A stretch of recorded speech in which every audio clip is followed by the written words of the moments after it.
In the rolling hills of Massachusetts, where autumn mist clings to ancient oak trees like ghostly fingers, stands Ashford Manor, built in 1847. This imposing Victorian mansion has witnessed more darkness than most buildings see in a dozen lifetimes. The Ashford family portrait, hanging in the grand foyer, tells a story that begins with ambition and ends with unspeakable horror. Cornelius Ashford arrived in New England with little more than determination and a mysterious fortune. He claimed to be a wealthy merchant from London, but the townspeople whispered about his pale complexion and the way he conducted business only after sunset. With his wife Margaret, a frail woman who rarely left the manor, Cornelius built his empire on what he called nighttime investments. The couple's wealth grew at an alarming rate. Cornelius purchased vast tracts of land, established multiple businesses, and constructed the magnificent Ashford Manor. But Margaret grew increasingly ill, wasting away in the upper floors of their grand home. When she died in 1863, giving birth to their son Edmund, the doctor noted strange puncture wounds on her neck that had never properly healed. Cornelius raised Edmund alone, teaching him the family's most sacred rule: never trust the daylight, and never let outsiders discover the source of their prosperity. When Cornelius finally died in 1889, the townspeople found his body in the manor cellar, surrounded by dozens of empty coffins and an overwhelming stench of decay. Edmund inherited more than his father's wealth. He inherited his hunger. Where Cornelius had been subtle, Edmund was bold. He married Isabella Thornton, a beautiful woman from a respected Boston family, and brought her to live in the manor. Isabella's letters to his sister, discovered years later, revealed a growing terror of her husband's nocturnal activities. "He leaves every night," she wrote, "and returns before dawn with the smell of earth and copper on his clothes. The servants have all quit, and I am alone in this terrible house with only the sound of scratching in the walls." Edmund and Isabella had 3 children, twins Victoria and Vincent, and their younger brother Harold. As the children grew, neighbors began to notice their unusual behavior. They played only in the shadows, never seemed to age properly, and had an unsettling habit of watching people with predatory intensity. Isabella's final letter, written just before her mysterious disappearance in 1898, contained only one line: "They are not children anymore. They are something else entirely." The 3 Ashford siblings transformed the family's dark legacy into a systematic horror.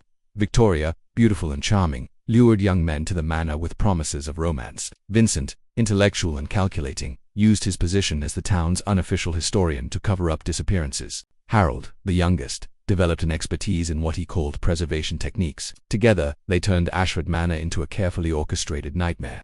The basement was expanded into a labyrinth of chambers, each serving a specific purpose in their macabre rituals. They maintained the facade of respectability, hosting elaborate dinner parties where guests would arrive but never leave. In 1920, the town's population had dropped by nearly half. Those who remained lived in constant fear, but no one dared speak openly about the family's influence had grown too powerful.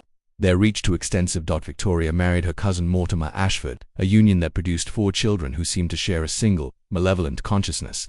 Percival, Prudence, Phineas, and Philippa were raised not as individuals but as parts of a greater whole. They finished each other's sentences, shared the same cold stare, and moved through the manor like a single entity with multiple bodies.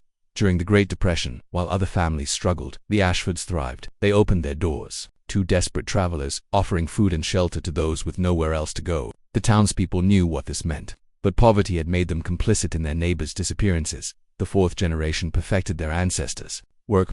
They developed techniques for extending their own lives while draining others, created elaborate rituals that bound spirits to the manor, and established a network of similarly corrupted families across New England. Percival's son, Aldrich Ashford, inherited the family's accumulated evil and concentrated it into something truly terrifying. Where previous generations had been driven by hunger or madness, Aldrich was motivated by a perverse sense of artistry.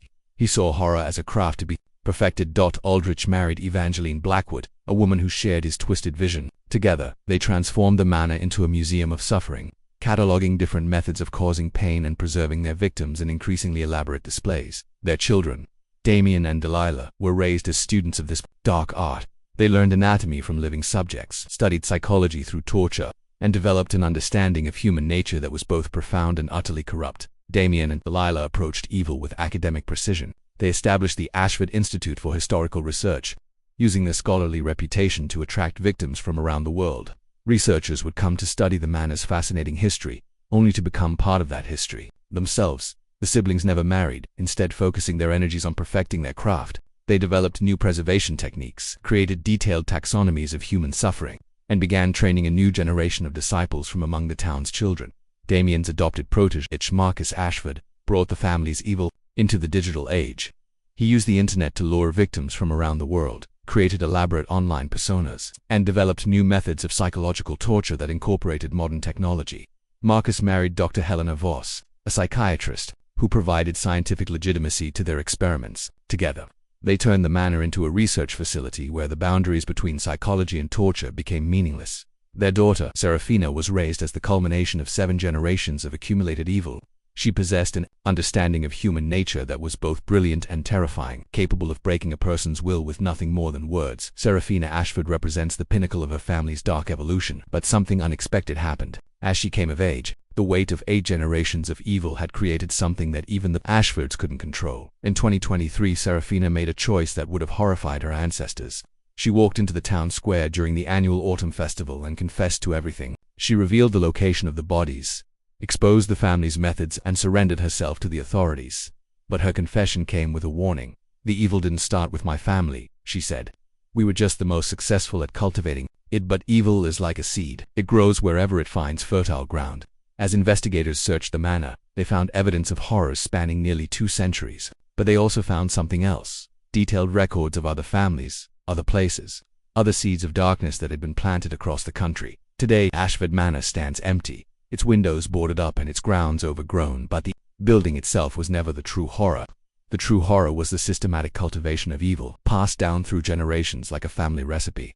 Serafina Ashford sits in a maximum security psychiatric facility, where she spends her days writing letters to law enforcement agencies across the country. Each letter contains details about other families, other places where the seeds of darkness have taken root. The Ashford family portrait still hangs in the manor's foyer, but now it serves as evidence in the largest criminal investigation in Massachusetts history. 8 generations of pure evil, captured in oil paint and varnish, staring out at a world that is finally beginning to understand the true scope of their legacy. The evil that was the Ashford family may have ended, but Seraphine's warning echoes in the minds of all who hear it. Evil is like a seed, and it grows wherever it finds fertile ground on the end. Perhaps that was the most terrifying lesson of all.